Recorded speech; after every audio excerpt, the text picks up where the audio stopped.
ഒരു മികച്ച അക്കാദമിക് വിജയത്തിന് വേണ്ടി നമ്മൾ മാറ്റിവെക്കേണ്ട ചില കാര്യങ്ങളെക്കുറിച്ചാണ് നമ്മൾ ഡിസ്കസ് ചെയ്യുന്നത്. The bad habits that you should avoid for a better academic success. അതിനകത്ത് ആദ്യത്തേതാണ് മാറ്റിവെക്കുക എന്നുള്ളത്. നമ്മളെപ്പോഴും പഠനം ഇന്ന് പഠിക്കേണ്ട കാര്യങ്ങൾ നാളേക്കോ അല്ലെങ്കിൽ മറ്റന്നാളേക്കോ മാറ്റിവെച്ച് അവസാനം പരീക്ഷയുടെ തലേന്ന് നമ്മളെല്ലാം കൂടെ പഠിക്കാൻ ശ്രമിക്കും. പക്ഷേ അവിടെ നമുക്ക് വലിയൊരു സമ്മർദ്ദത്തിലാവും, എല്ലാം കൂടെ പഠിച്ചു തീർക്കാൻ പറ്റില്ല, അവിടെ നമ്മൾ പരാജയപ്പെടുകയാണ് ചെയ്യുക. രണ്ടാമത്തത് മൾട്ടി ടാസ്കിംഗ് ആണ്. എന്താണ് മൾട്ടി ടാസ്കിംഗ്? ഒരേ സമയം ഒന്നിൽ കൂടുതൽ കാര്യങ്ങൾ ചെയ്തുകൊണ്ടിരിക്കുക. പഠിക്കുന്ന സമയത്ത് വേറെ എന്തെങ്കിലും കൂടെ നമ്മൾ ആക്ടിവിറ്റീസിൽ ഏർപ്പെടുക. ഇവിടെ നമ്മുടെ കോൺസെൻട്രേഷൻ നഷ്ടപ്പെടും, ഒരുപാട് സമയമെടുക്കും ഒരു ചെറിയ കാര്യം പഠിച്ചെടുക്കാൻ. അതുപോലെ തന്നെ നമ്മുടെ ആ ഒരു ഇൻട്രസ്റ്റും നഷ്ടപ്പെടാൻ സാധ്യതയുണ്ട്. സോ മൾട്ടി ടാസ്കിങ് നമുക്ക് ഉപേക്ഷിക്കേണ്ടതാണ്. മൂന്നാമത്തെ കാര്യം എന്ന് പറഞ്ഞാൽ സ്ഥലമാണ്. നമ്മൾ പഠിക്കാൻ ഉപയോഗിക്കുന്ന സ്ഥലം, അലങ്കോലമായി കിടക്കുന്ന സ്ഥലം, അതുപോലെ തന്നെ ഒരുപാട് നോയ്സി ആയുള്ള സ്ഥലം പഠിക്കാൻ ഒരിക്കലും ചൂസ് ചെയ്യാതിരിക്കുക. പ്രത്യേകിച്ച് നമ്മുടെ ബെഡ്റൂമുകൾ ഒഴിവാക്കുക. കട്ടിൽ കാണുന്ന സമയത്ത് ഉറങ്ങാനുള്ള ടെൻഡൻസി നമുക്ക് കൂടുതലായിരിക്കും. അതുപോലെ ചാരി ഇരുന്ന് പഠിക്കാതിരിക്കാനും വേണ്ടിയിട്ട് നമ്മൾ നല്ലോണം ശ്രദ്ധിക്കണം. സ്റ്റൂളാണ് എപ്പോഴും ഐഡിയൽ ആയിട്ടുള്ള ഒരു സാധനം. നമ്മൾ എങ്ങാനും പുറകോട്ട് പോകുമോ എന്നൊരു ഭയത്താൽ നമ്മൾ എന്ത് ചെയ്യും, വളരെ കോൺഷ്യസ് ആയിട്ട് പഠിക്കാൻ സാധ്യതയുണ്ട്.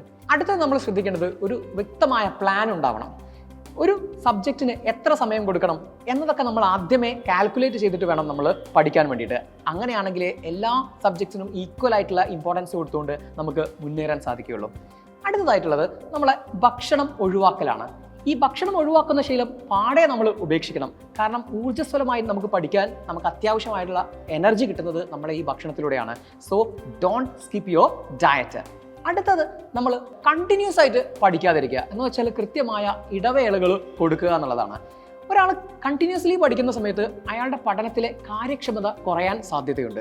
സോ നിങ്ങൾ ചെയ്യേണ്ടത്, നിങ്ങൾക്ക് എപ്പോഴാണോ ബോറടിക്കുന്നത് ആ സമയത്തൊന്ന് നിൽക്കുക, മറ്റെന്തെങ്കിലും കാര്യത്തിൽ എൻഗേജ്ഡ് ആവുക, തിരിച്ച് വീണ്ടും വരിക നല്ല എനർജിയോട് കൂടിയിട്ട്. ഓക്കെ, നെക്സ്റ്റ് ഉറക്കക്കുറവ്. ക്രമരഹിതമായിട്ടുള്ള നമ്മുടെ ഉറക്കം എന്ന് വെച്ചാൽ കൃത്യമായ സമയത്ത് നമ്മൾ ഉറങ്ങാതിരിക്കുക, ഒരുപാട് നേരം നമ്മൾ രാത്രിയിലൊക്കെ ഉറക്കം ഉളച്ചിരുന്ന് പഠിക്കുക.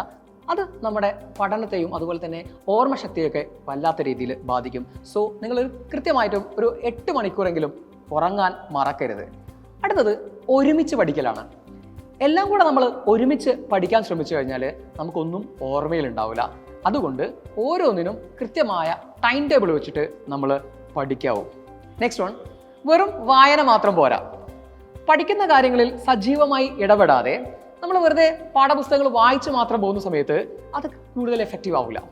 അപ്പോൾ അതുകൊണ്ട് നമ്മൾ ചെറിയ നോട്ടുകൾ തയ്യാറാക്കുക, അതുപോലെ തന്നെ ചർച്ചയിലൂടെയൊക്കെ പഠിക്കുകയാണെങ്കിൽ ഈ പഠിച്ച കാര്യങ്ങൾ നന്നായി നമുക്ക് ഓർമ്മയിൽ സൂക്ഷിക്കാൻ സാധിക്കും. ഓക്കെ, അപ്പോൾ ഇത്രയും പോയിന്റുകളൊക്കെ നിങ്ങൾ ശ്രദ്ധിക്കുകയാണെങ്കിൽ വരാൻ പോകുന്ന പരീക്ഷകളിൽ മികച്ച വിജയം തന്നെ നിങ്ങൾക്ക് സാധ്യമാകും. Okay, all the best.